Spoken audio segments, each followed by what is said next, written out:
So 2 weeks ago, releasing our Atragon episode, I was scrolling through the various Godzilla Facebook groups that I'm a part of. How many are there? How many are you a part Many. And I just joined them because I wanted to, get involved with the G-fan of? community. With the community. And also just to promote the art that our sister's doing for the show now and the podcast in general. But I stumbled across this little corner of the Godzilla universe that I was very curious about. Here I am just scrolling through the various memes, movie recommendations, screen grabs. Then all of a sudden, a picture comes up of our favorite kaiju, possibly of podcast history so far. Okay. Meguma, the walrus. Oh, the walrus. From Gorrath. Yeah, your personal favorite kaiju. And it said, adopt Meguma. Meguma needs a new handler. Join this Facebook group now to look after Meguma. Join us as a captain. Jay, what does this lead to? And I was like, dude, I can't pass up this opportunity. Meguma's ready for the taking. So I joined this Facebook group. I was like, hey, saw that Meguma was available to look after. And I've fallen down a rabbit hole of Facebook, Godzilla, role-playing. Yeah, so correct me if I'm wrong, but there's this Facebook group where every single kaiju in the Godzilla universe has basically a handler. A handler, yeah. You're somebody looking after them. You're assigned to look after a kaiju. And studying them and fighting with them? Yes, and you kind of have to write fan fiction about what your kaiju's doing. And then are you spending your free time writing Meguma fanfics? Get involved with like the events that are going on. No. Are you right? Jaysha, have you written a Meguma fanfic? I am supposed to be writing 2 reports. No, not supposed to be. Have you written? I haven't. I'm supposed to write 2 reports. You're letting the pod down. I know. I need to write 2 reports on what Meguma's doing a month. I've got various follow-up messages from the captain in command on Facebook saying, hey, your report's due. Hey, can I check it over for you?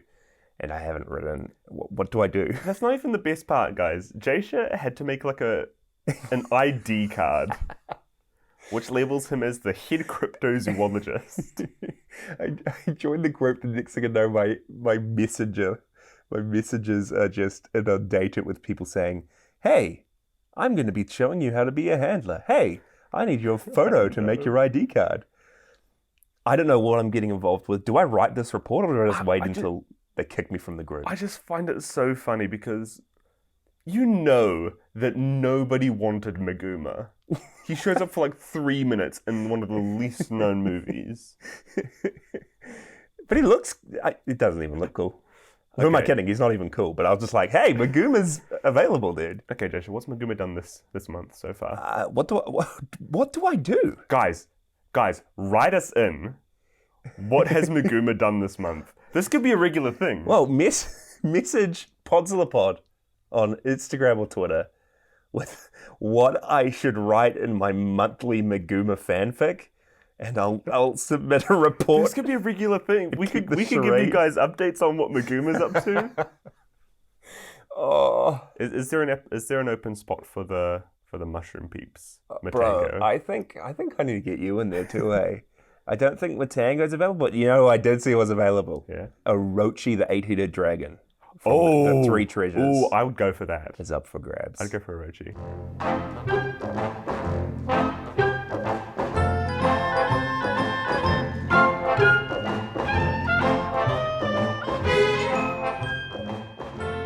Hey guys, once again, welcome back to the pod. Podzilla, your favorite family duo. Micah Drake and Jaysha Drake. Yep. Your lovable hosts. Favorite family duo here at Podzilla. I don't know any other family duos. There's bound to be many. Is Sonny and Cher a family duo? Yeah, we're the Sonny and Cher of podcasting. That's right. First off, apologies if you hear any cicadas in the background. Once again, I don't know what it is.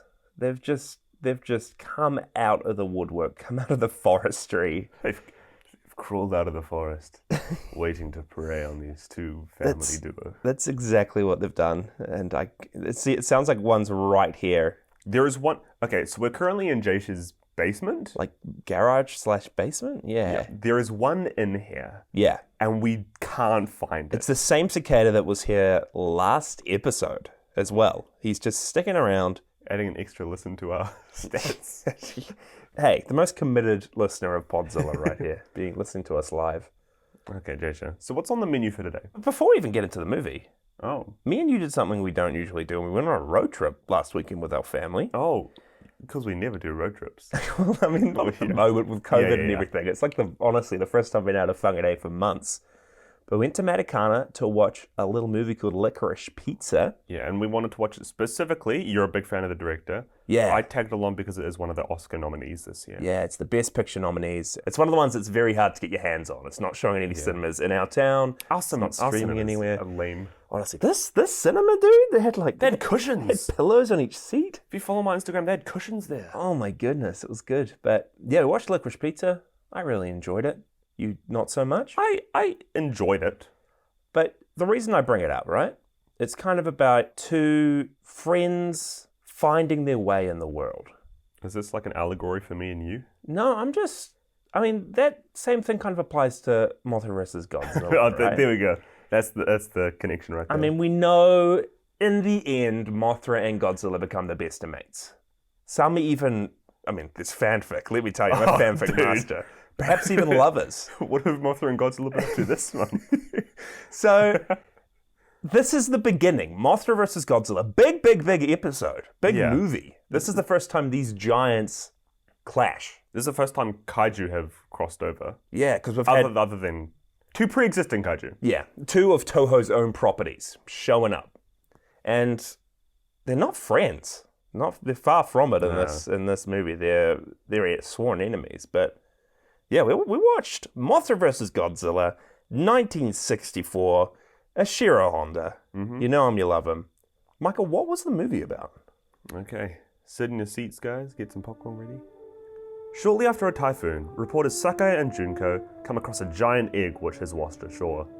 Along with Professor Moira, the three try to study the egg, though the entrepreneur of Happy Enterprises theme park, Kumayama, has bought the egg from the local villagers and plans on using it as an attraction for his upcoming theme park, alongside with his boss, Mr. Torahata. Returning from the first Mothra movie, the two tiny girls known as the Shobijin explain that the giant egg belongs to a goddess named Mothra, who lives with them on their own infant island. Narrowly escaping the capture, they team up with our trio of the two reporters and the professor, with the plan to get the egg back to Infant Island, or else the larvae will hatch from the egg and cause destruction to the surrounding city. The reporters publish this news in the paper to try raise attention, but to no avail. Believing all hope is lost, the Shobijin return to Infant Island alongside a fully grown adult Mothra from the previous movie, when suddenly the news of Godzilla returning is heard, with the surrounding cities quickly coming under attack by him. While majority of Japan believes nothing can be done against Godzilla, another reporter named Jiro suggests that maybe Mothra could help defeat Godzilla. Our trio heads to Infant Island and begs the natives there for Mothra's help against the threat of Godzilla, though are shunned because of the past atomic testing that has happened in the area due to Japan. The three make their case once more in front of the Shobijin, and stating that under the threat of Godzilla they are all human and connected and must help each other. Mothra herself decides to help, though she is weak and close to her death due to her age. A fight between the two heads of Happy Enterprises leads to Kumayama being shot by Mr. Torahata, though he too dies as Godzilla crushes the building, killing both of them. Godzilla makes his way towards the giant egg and tries to destroy it, but not before Mothra arrives, leading to a battle between the two kaiju. Mothra seems to have the upper hand, though Godzilla manages to use his atomic breath at one of her wings, and she dies, covering the egg with her wings. The Shobijin explain to the trio that the egg can be hatched, and after beginning to sing, the egg hatches to reveal not one but two Mothra larvae. The two follow Godzilla to a nearby island, and use their cocoon spray to web Godzilla up, and being completely bound, Godzilla falls into the ocean, leaving the humans to rejoice and the two larvae to return to their island. Beautiful. That was good.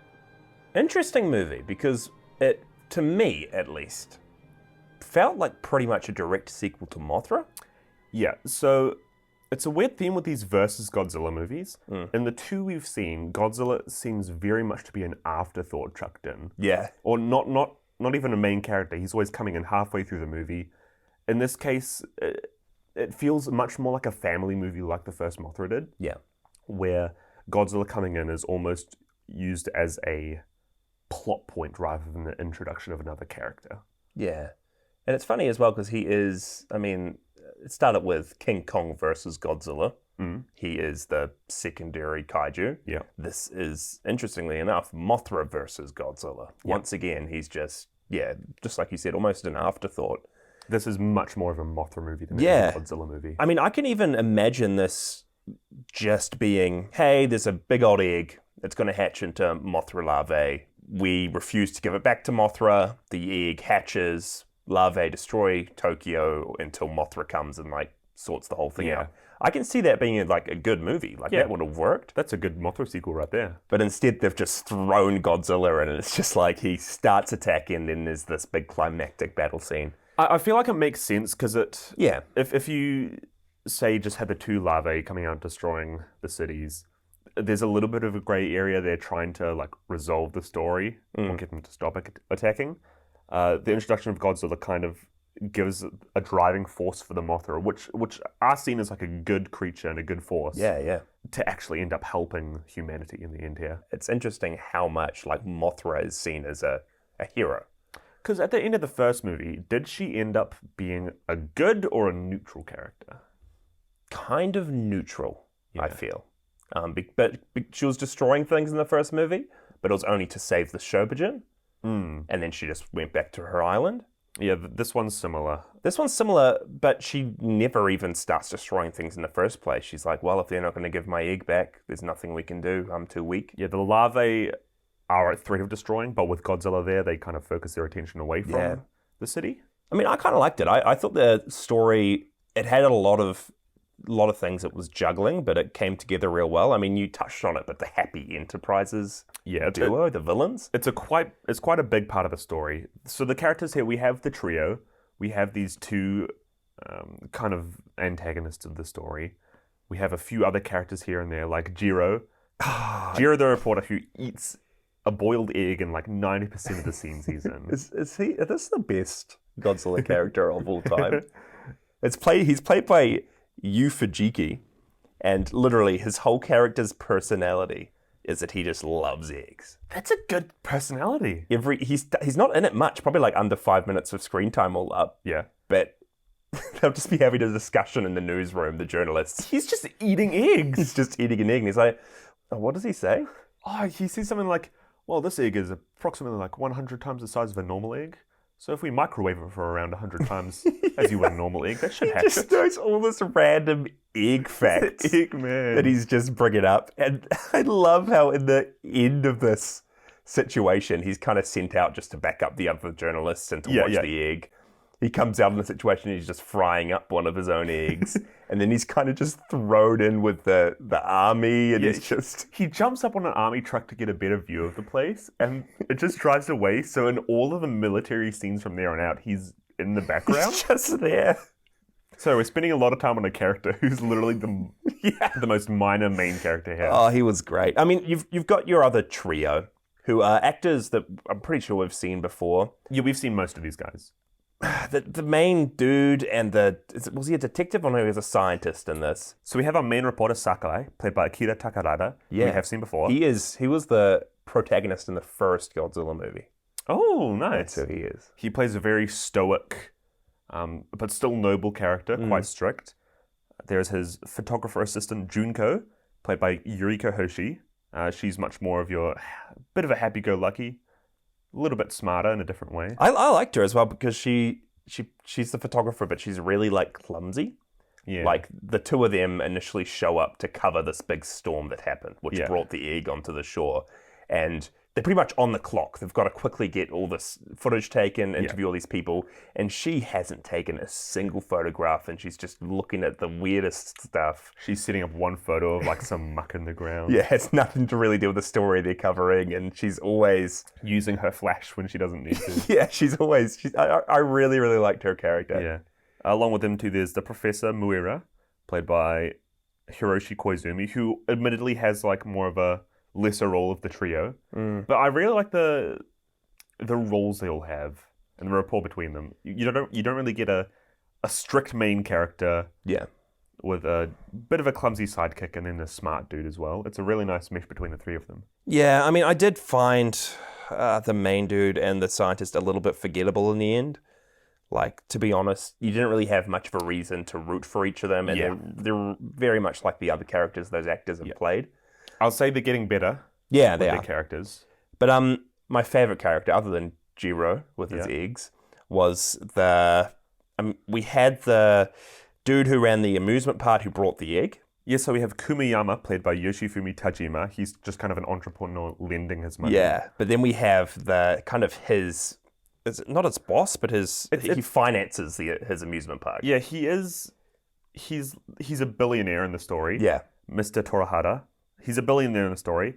Mr. Torahata, played by Kenji Sahara. Kenji Sahara. He is probably my favorite actor in this franchise so far. He was one of the kind of antagonist characters in Matango. He showed up in Atragon. He's showing up all over the place, and he's changing up who he is every time drastically. I mean, he was the hero in Rodan. And he does a whole 180 go into an antagonist. Yeah, now he's the full-on villain who's just really, really greedy. And, I mean, he's literally got, like, shelves full of cash in his office. Yeah, it's so good. And him and the other dude who runs the amusement park, they both end up just dying because of their greed to Godzilla. Both of them just try to get as much money as they can before Godzilla destroys the building they're in. And because they're fighting, neither of them can make it out. Yeah. But I like the two of them. I got to say, something that really, really popped for me, all right, was the egg. Okay. The egg in this movie. The egg cracked. Yeah, but I read up that it actually had a practical egg.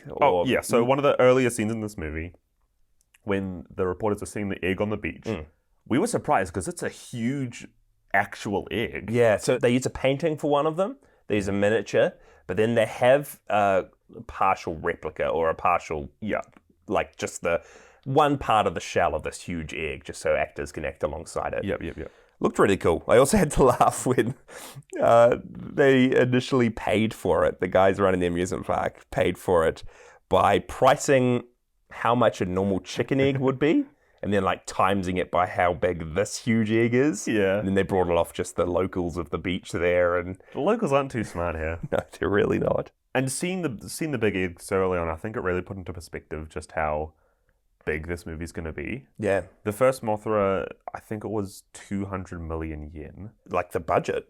The budget for the movie, yeah. Mothra versus Godzilla, let me check here, 3.2 billion yen. You kidding me? Yeah. I don't know exactly how much that is US or New Zealand dollars. Yeah. But that's like easily 100 times the budget of... That's insane. It's definitely you can tell a lot more into like the production, even the monster costumes and everything that looks great. Look great. If we're talking about characters real quick as well, I just got to shout out to my two girls, the Shobijin. Yeah, man, the Shobijin are back, played by the Peanuts.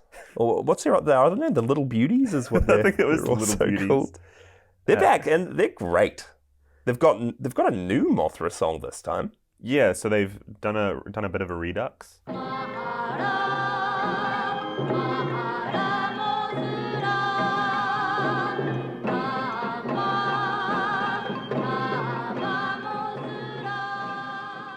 This time they also have one specific costume which they wear throughout the whole thing, and it's a great costume. Yeah, they look great. How does the new song go?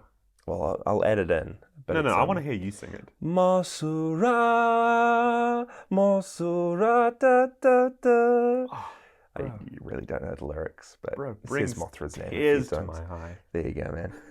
Yeah, they were great. Should we talk about the kaiju in this one? Yes. Because there's a few. We got Mothra herself. Returning from the last movie, so this is the adult Mothra. So she's also known as first generation Mothra. Okay. Or Mothra Imago. What does that mean? I have no clue. This is what I saw her name written down as all over the place online. I think it might even just be what the stage in Mothra's life cycle is. Okay, so like a fully grown one's called so Imago. she's Mothra Imago in this movie, but she is the first generation Mothra. Yeah, I'm searching it up, it says Mothra emerged in her Imago form. Yeah, there we go. So maybe the Moth version is Imago? Yeah. But she looked great. I did a little bit of reading of how they created this. It was more like a puppet for this Mothra. I mean, it's not a costume. Yeah, There's you no one can't in have it. a costume flying. No, it's a huge puppet or a huge creation of some Model. sorts. But they went all out. They put electrical lights inside the eyes, so you can constantly see them glowing and fading in the film, especially when Mothra dies Yeah. at the end of this movie, guys. What?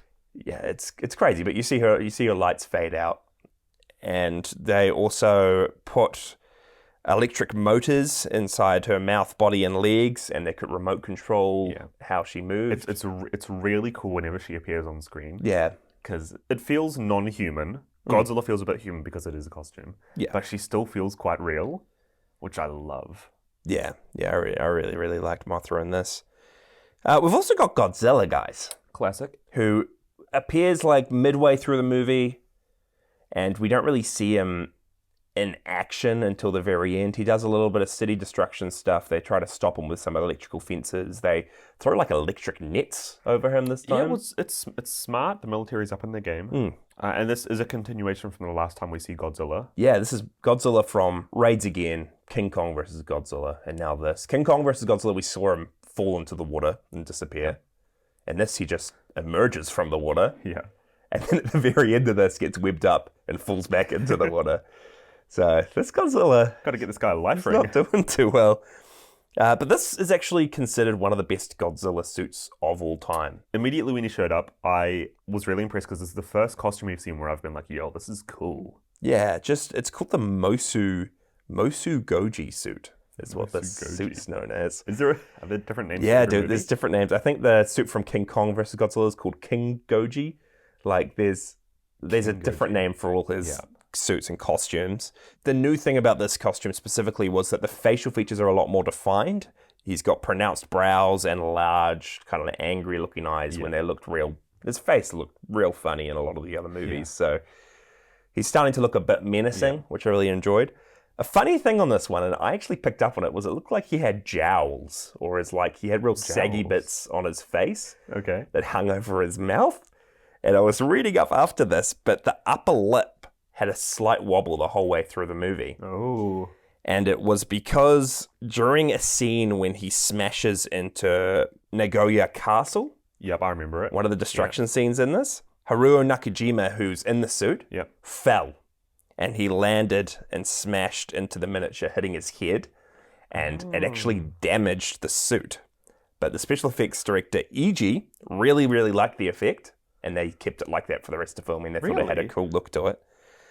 And actually, after that, there was another instance of the suit getting damaged. There's some sort of battle scene with Godzilla in the military, and his head gets set on fire.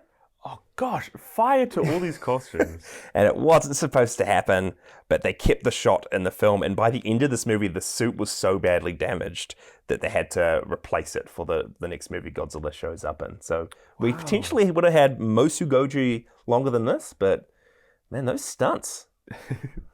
On set Props to the actor. It's interesting as well because along with the actual Godzilla costume, for a few scenes with Mothra, we see Muppet Godzilla. Yeah, they do this weird thing. I'm not a huge fan of a lot of the kaiju fight scenes we've had so far. I don't think there's been a really, really good one that stuck out. I'll say this movie has stepped it up. This is the first one where like every single fight scene is fully choreographed. Yeah. A huge step up. I love it. But you definitely have scenes, like you were saying, when they abruptly swap to like puppet versions of Mothra and Godzilla hitting against each other. And then all of a sudden cut to a scene when the frame rate sped up and just looks a bit out of whack. I can understand it because it's hard to get a scene where, say, Mothra is picking up Godzilla into the air. Yeah, her wings need to be moving fast, and you need to see the full body of Godzilla. Yeah. It just looked a bit funny to me, but I definitely get why they did it that way. And it's getting better and better as we go on. I will say that. So I'm looking forward to what's to come. Also in this movie, we've got Mothra larvae, and we've got two of them. Two Mothra larvae, and this is kind of the first stage of Mothra. We see two of them appear from the egg. We initially, the whole movie, just think that there's going to be one baby Mothra in there. But surprise, there's two of them. Cool plot twist. And they look really cool. I mean, we saw Mothra in this stage in her first movie. They're kind of just big old bulbous brown worm things. brown caterpillars. Yeah. I do love this Mothra design. Yeah. I don't think it's changed much from the first movie. No, I don't think so. We will see it change a little bit as it goes on, but yeah, I really like it. They also have this crazy ability, which is, they shoot silk. That's pretty much what the Mothra larvae do, is shoot silk, and they web up Godzilla. That's how they defeat him in the end after their mother dies. Funny thing, though, the chemicals they use for the webbing, and we picked up on this. We were like, man, are they using proper web? Yeah, so the final showdown with the two larvae against Godzilla on the island, the larvae actually have like built-in web shooters. Yeah. They're like their own machinery, which looks so cool. Yeah. But what's up with it? Well, they created like a web-like fluid that they used for this, but the problem was that it caused burns. And there was a few staff members, the crew members of this movie that got burnt from this kind of substance they came up with that looked the way it did. If it sprays you, you get burnt? Yeah, I think so. It's just, it was known to cause burns to some of the staff. So it looked cool. It looks... I feel bad for the Godzilla actor. It's probably damaging the suit even more than it already is. That's probably what set fire to it. But we got Godzilla, we got Mothra, we got the Mothra larvae. We also have one other kaiju. Oh my gosh, I was waiting when we get to this. Forget about me saying Meguma was cool earlier on, guys. This movie has the first appearance of Skeleturtle, also known as the Mystery Bones of Infant Island. You mentioned this before we started the movie, and I'm like, what the heck? There's going to be a skeleton monster? This seems weird. This kaiju, if it can be called that, has a surprisingly big fan base. Yeah. And it shows up for a second when our main protagonists go to Infant Island to kind of ask the natives and Mothra and the Shobijin for their help against Godzilla. Mm-hmm. And they come up on Infant Island initially and see this kind of wasteland-like area that's been affected by hydrogen bombing. Yes. And in the background, we see a huge turtle skeleton, like shell intact, and the head is moving back and forth, and it looks like... No, according to you, it is blinking. It's blinking, dude. It's crazy, because first thought, this skeleton, this huge turtle on Infant Island, just got killed by the hydrogen bombing. Yeah. But he's moving. Alive. He's alive. He's a literal turtle skeleton creature. And none of the characters are reacting to him. No one even sees it. It's in the background. And he's just turning his head around, and they just walk past him to the little beauties. So we're confused, and we did a bit of research. I made my way to Reddit. Yeah. And I don't know if you've got these facts here, but apparently Ashira Honda had heard a story of some bones, a skeleton of a creature on an island, moving in the wind. Okay. Even though it's fully dead. Yeah. And according to a random Reddit user, that he wanted to incorporate that into this movie, so made a skeleton turtle who was just moving in the wind. How do you explain the blinking? Because it's blinking, dude. He's not blinking. His eyes are hollow. And I can see your face. You don't believe me. The way his head is moving, another piece of bone from behind him crosses over, making it kind of look like it's blinking. But not really. So you're telling me they went all out with this when they created this Skeleturtle, that they made his head hollow, that they did in bones inside his body. You're telling me that he's just a dead turtle with his head slightly bobbing in the wind. Not just a dead turtle with his head bobbing slightly in the wind. A dead turtle with his head bobbing slightly in the wind with a bunch of official Toho merch. And riddle me this, Micah Drake, with your Skeleturtle is alive and he's just moving with a bone. Is Skeleturtle up for adoption on your Facebook page? Who knows? But you're right, they did make, Toho's made official ornaments and like shirts and stuff from Skeleturtle. But Micah, if Skeleturtle's dead, like you say, why? In the comic book Godzilla Rulers of Earth, Rulers of Earth, is Skeleturtle seen fleeing a fight? Oh, is he actually? Why? How? Explain that to me. It's the wind. It's a heavy gust of wind. He's just getting blown away from the fight in the wind. You've seen what Rodan can do to people. Was he fighting? Was Mothra fighting Godzilla? I don't know, dude. It's the wind. That's okay. I would love for a reference to Skeleturtle. I choose to believe he's alive. He's just living his best life on the shores of Infinite Island. Some say he's still there today. Some say he is. I just really loved, as like a Godzilla fan and Mothra fan, seeing this movie. Yeah. The whole plot with Mothra's kids and them getting hatched and having to instantly avenge Mothra's death, who dies on top of them, pretty much. Yeah, it's a really nice turn of events. I got emotional. I felt myself getting emotional when Mothra's lights go. Her eyes stop glowing, and she in just her goes last final moments trying to cover the egg and keep it safe with her wings. Yeah. Oh, Poetic. poetic. It was, yeah, man. Hamlet would be unexpectedly, Hamlet a hit story me of a hard. poet? Hamlet is a story by Shakespeare. Shakespeare would be proud. Oh no. Real quick, Yeah. going back to Mothra. Yeah. Jason, tell me what Mothra's attacks are in this movie. Well, We know the larvae have their cocoon spray. I had that written down to talk about too, and I don't understand it. Okay, so Mothra in her initial self-titled movie is just a flying kaiju. She flies. Yeah. She's a big old moth. She doesn't really have any abilities other than that to speak of. But in this, we're told by the Shobijin that she has, like, her most powerful weapon. She's got a powerful weapon this time that could stop Godzilla. And all she does is, like, start spitting out yellow dust onto him. And he gets covered up with, like, this pollen-like substance. Yeah, it reminds me of bumblebees with the pollen on them. That literally does nothing to stop him. It doesn't explain what it does. It gives Godzilla, like, a nice paint job. I mean, he's freaking out for a couple seconds. Godzilla does this real stupid thing in this movie that whenever he's getting attacked, he, like, just flails about helplessly. Like, it happens when he's getting attacked by Mothra's yellow dust. And at the end, there's, like, a 5-minute sequence when these two larvae are just spraying him with silk. And he's just walking around in circles until they can finish it up. No, he's shooting his atomic breath at the rocks as well. Godzilla, honestly, dude. They're doing our man dirty. Godzilla, I want to just give you some advice. If you're getting attacked by two babies, probably don't stand back from them both where they can actually attack you with ranged weapons. Literally just go up and stomp on each of them before, like... This is the D&D player in you coming out. I just don't understand. He needs to go into these battles with tactics, dude, because he's... I don't know. I did love how this movie ended when we see the larvae swimming back to Infinite Island, the Shobijin on top of them. Oh, yeah. And our main crew's just waving. We got our main trio. We've also got our Doodoo Loves Eggs waving at the Shobijin off into the sunset. And there's actually a really good quote from this movie as well that I wrote down. I forget where it was exactly. I think it's when they went to Infinite Island to ask for Mothra's help. I think so. Ask for the Shobijin's help.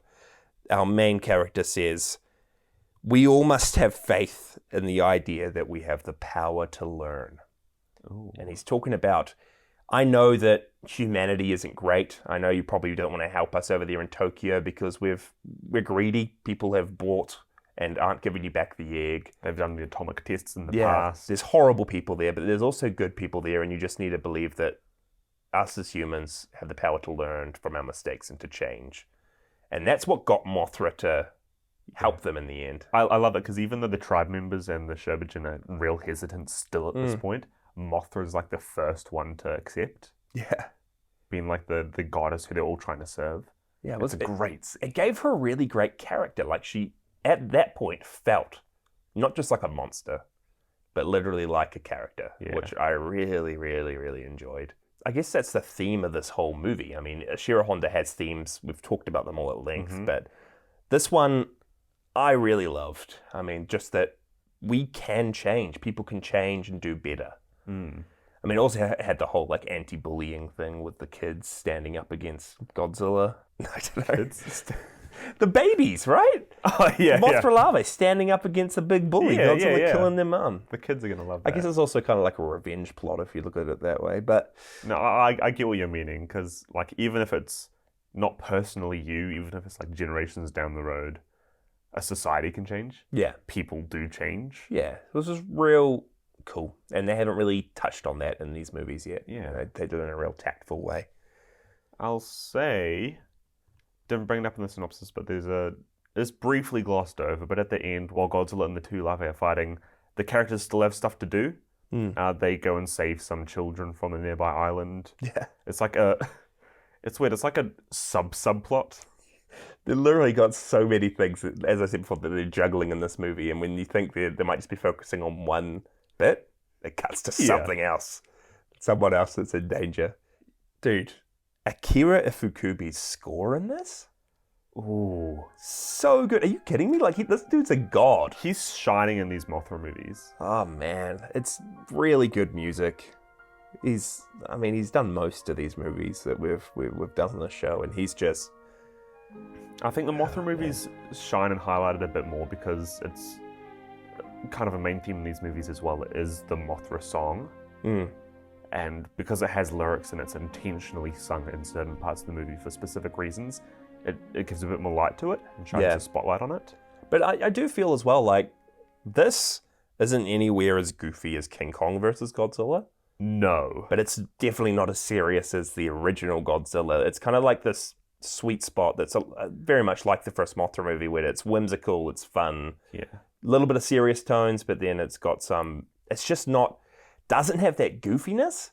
And I kind of hope that the movies going forward feel more like this than King Kong versus Godzilla. Yeah. There are a few characters in King Kong versus Godzilla which made it feel like this is meant for kids. Yeah. This one, while it does still feel like a family-friendly movie. And I think going off the first Mothra, which was made for more of a female audience because of the drama. Yeah, that's right. This one, they're tailoring it to both the male and female audience while making it not too dumbed down for the younger generation. And I've got noted down here, actually, that this is something that the producers and Honda himself thought about when making this movie. Honda actually said, now that movies are being overtaken more and more by TV, we want to target the kids, not just adults, so that we make something that all ages will find interesting. Yeah. And he also went on to say, kids are more mature than we think. Ah, there you go. So it's funny that he didn't really go full on into made for kids, like goofiness, yeah, every second. like King Kong versus Godzilla felt, but he went for this feeling of kids will enjoy this, adults will enjoy this. We don't really have to dumb it down so much for kids because they'll still enjoy it. Even if it's not super dark and quite depressing like the first Godzilla. Yeah. You can still make a really impactful movie that everybody can enjoy. Yeah. I love that. Another interesting little fact about this movie that I picked up on was that this is actually the final film where Godzilla is explicitly depicted as a malevolent figure. Yeah, I saw that on the Wikipedia page. In all the movies so far, he's been strictly the antagonist. Yeah. Are we going to see him become more of a hero? Yeah, so in the subsequent films to this one, he begins to transition more into an anti-hero or into just more of a hero than a villain. Is there a reason for that? Yeah, so according to Japanese film historian Yoshikuni Igarashi, he said that in 1960s Japan, a place overflowing with optimism inspired by economic growth, the darkness that prevailed in the mid-50s vanished from the screen in Japanese society. Godzilla started to be tamed and transformed into the guardian of post-war Japan's prosperity. Really interesting. I think what he's getting at is that the 50s was still very close to the war. All the destruction and just the darkness that happened that a lot of their films have focused on. Yeah. And going into the 60s, everyone started to shift. Everyone started to move on a little bit. Move on to become a bit more optimistic and almost mirroring how society and how Japan was becoming. These films started to change as well to being a bit more, I don't know, hopeful maybe? I like that. Yeah. Especially since the first Mothra came out in, I think it was 61. Yeah, 61. The very start of the decade. I wonder if they saw that movie and they were like, these people seem to really like this more, not necessarily lighter tone, but these monsters being not deadly forces in themselves, not solely deadly killer forces. Yeah, like, there is another side to them. 100%. And even going back to, we talked about it in our first episode with the original Godzilla, he wasn't actually even going to be a giant lizard in the first place. He was just going to be something to kind of reflect this huge terror. Yeah. And now with these movies, we're getting freaking characters. We're getting Mothra literally like wanting to save humans because she believes they can change. Yeah. Like it's great. It's crazy. It's just the shift, and it's I think Yeah. the first Godzilla was made in 1954. Yeah. So this is the 10-year This is 10 anniversary from the years. first movie. Yeah. It's cool to see just how much that tone has changed. From this is a deadly force trying to kill and destruct. Destroy. Destroy all of Japan, all of the world. Changing from that into having these characters that we're familiar with in these kaiju becoming much more of a hopeful symbol. Yeah. Like over the turn of the decade, that mirrors what was happening in Yeah. that country at the time as well. And it's really cool that we've kind of watched up to now, yeah, so that we've actually seen that. like shift. we've come along through that Yeah, journey. man. 10 years. It's been a while, guys. I feel old already. Yeah, man. I got a few other bits and pieces here. This was initially going to be a much more explicit sequel to Mothra. Mm-hmm. If you remember in Mothra, there was a fictional nation called Rolisica. Oh, that's right. Where they ended up, and it was kind of like a European country, Yeah, but this- not necessarily any specific one. Yeah, it was this fictional place, and it was going to play a much more larger role in this movie. And the main antagonist, Torahata, never existed. He never bought an egg in the first place. The egg didn't even exist. It was Godzilla's body that initially washed ashore, not Mothra's egg. So Godzilla's body washes ashore. Dead body? Just his body. I mean, we saw him in King Kong vs. Godzilla just fall into the water. Yeah. And this, he would have washed ashore in Rolisica. He presumably would have gotten up and then started attacking the city. Okay. Mothra comes to help. But it was all changed, and Mothra's egg was introduced because they thought it wasn't really... It didn't make much sense for Godzilla's radioactive body to be there and people to be doing things with his... Right. Like, yeah, it didn't really make much sense because he would have been a deadly force, a huge... Yeah. No one would want him to go near his dead body. Much more deadly than a random, indeterminate egg. Yeah. But that would have been interesting. Rolisica doesn't come back past the first Mothra movie. That random city just fades into I'm not too sad about obscurity. that. Last thing is when Godzilla is wading in the water, heading for the little island that the big climactic battle takes place on. Yep. Iwa Island, I believe. Iwo, I think. Iwo Iwo Island. He is shot only from behind. We just see his back walking towards the island. This is because at this point, he's wearing the King Goji suit from King Kong vs. Godzilla. Oh. And the same suit, the King Goji suit, is used in this movie when Godzilla's wrapped up in silk and falls into the Nice. water. I was wondering, because the silk itself, I feel like that would have damaged the suit a bit. Yeah, so the suit used in this movie, the Mosu Goji suit, Yeah. was already getting damaged all over the place, and they couldn't risk that suit getting even more damaged by these stunts. Yeah. So where they could, they swapped it out from the suit from the previous film, so that they could reuse the Mosu Goji and repair it for the next movie.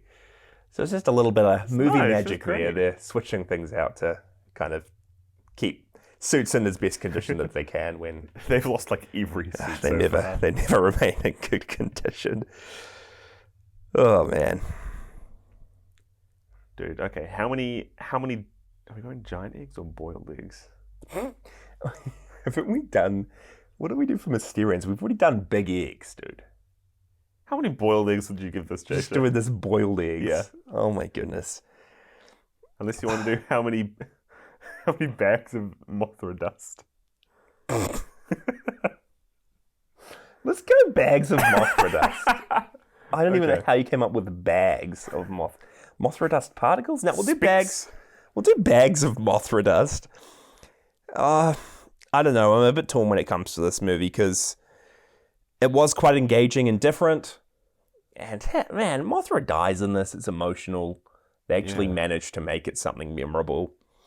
But the story felt quite weak to me when it came to the characters. Some of them stood out. Others were just so forgettable, and we didn't really have any reason to care for them. They didn't really have any reason to do what they do in the movie.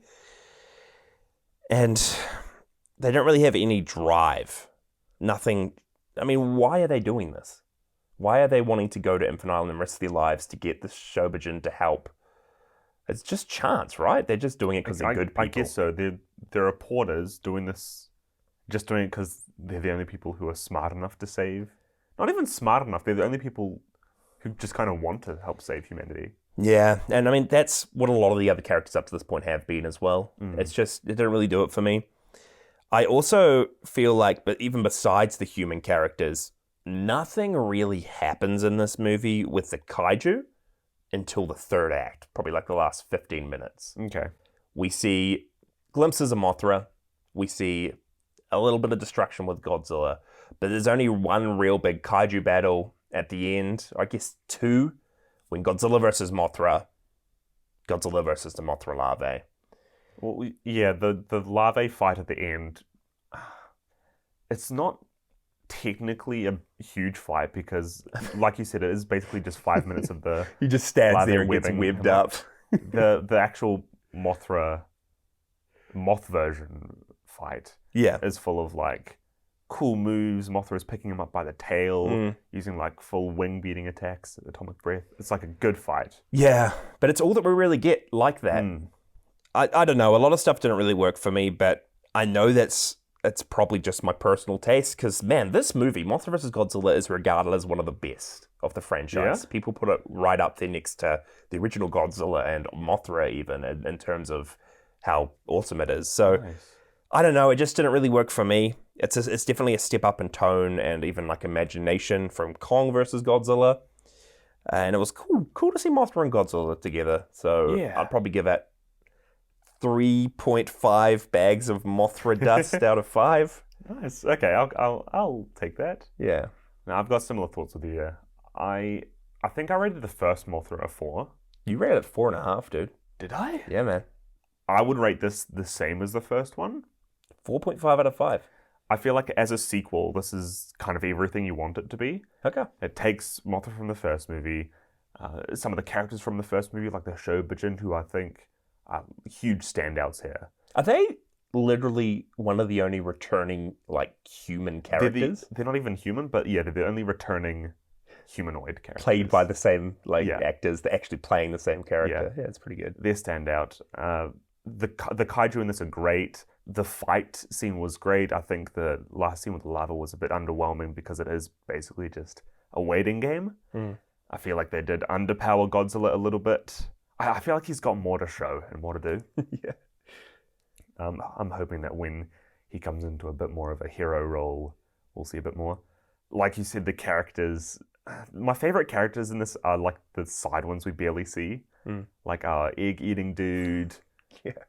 The photographer reporter with her camera. Yeah. Everybody else still feels a bit bland, and I feel like there is so much room for character growth, but they just haven't found that niche yet. But it is better and much more enjoyable than a lot of ones we have seen in the past. So yeah, 4. I'll retract my first Mothra 4, and I'll put this one alongside it. I feel like this one's a great sequel to the first Mothra, and a great continuation of the kaiju Godzilla verse we've seen so far. I mean, we're actually getting like a story, a continuous story at this point. There's like a good timeline that we've started to make out. Like, what happens in the next one? There's 2 Mothras at the moment. They're still kids. I know. What's up with 2 Mothras? Like, are they going to stick around like that, or is one of them going to get killed off? I'm hoping they like branch off somehow. It'd be cool to see. Different movies with different Mothras. Oh man. Yeah. So that's Mothra versus Godzilla. Good movie. I'm definitely looking forward to what's to come for these characters. For sure. Next up, though, before we get into another Godzilla one, we're in quite a nice space now when we're getting a Godzilla movie. Something random, Godzilla movie, something random. So our next random kind of Godzilla adjacent movie we're watching is one also from 1964, also directed by Ishiro Honda, called Dogora. Yeah, I don't know much at all about this movie. I saw a picture of the kaiju briefly, and it seems like a really, really cool idea for a kaiju or an idea for a movie. I know. I don't know what we're in for. This is a synopsis for it. A floating amorphous life form descends from the atmosphere to consume carbon in the form of diamonds. Ooh. I don't know what we're getting into. I don't know if this is going to be like a random heist movie featuring a kaiju trying to get diamonds. Who knows? Yeah. But imagine that heist movie with kaiju. But yeah, I'm looking forward to it. It's going to be good. So we'll be back in a fortnight, guys. And before we leave off, make sure to send Podzilla Pod, whether it's on Instagram or any other social media, message us about what Jasha should do with Meguma. Are we actually doing this? Please. I really want this to be like a Podzilla community thing. We can control... I'm writing up a Meguma report? We can control Meguma. And I also need to apparently write up where... Because I'm playing... I put in my actual name, Jasha Drake. You're playing a character called Jasha Drake. I'm playing a fictional character called Jasha Drake, and I have to come up with my backstory of how I became a handler. So if you've got any ideas for that, throw them my way. Dude, the movie with this kaiju in, the moon flipping gets pulled from the atmosphere. You need to put that into your bio somehow. Meguma also dies in Gorak. I don't know what I can pull from, but I'll use your guys' ideas if you send anything in. Oh man. Anyway, I think that's us. We'll see you guys next episode. Do you not want to finish off in the classic Mothra way again? Okay, you start us off. I'll join in. Masura!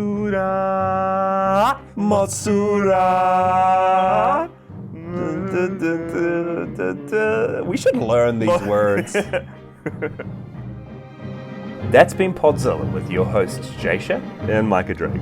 Follow along on our socials at Podzilla Pod and jump into our Discord via the link in the show notes. Huge thank you to Cassie Celine, who did our podcast art, and our very own sister, Shemaya Drake, who does our episode thumbnails. Let's go. And just a disclaimer that any musical sound effects used in this episode belong entirely to the Toho Company. See you guys next episode.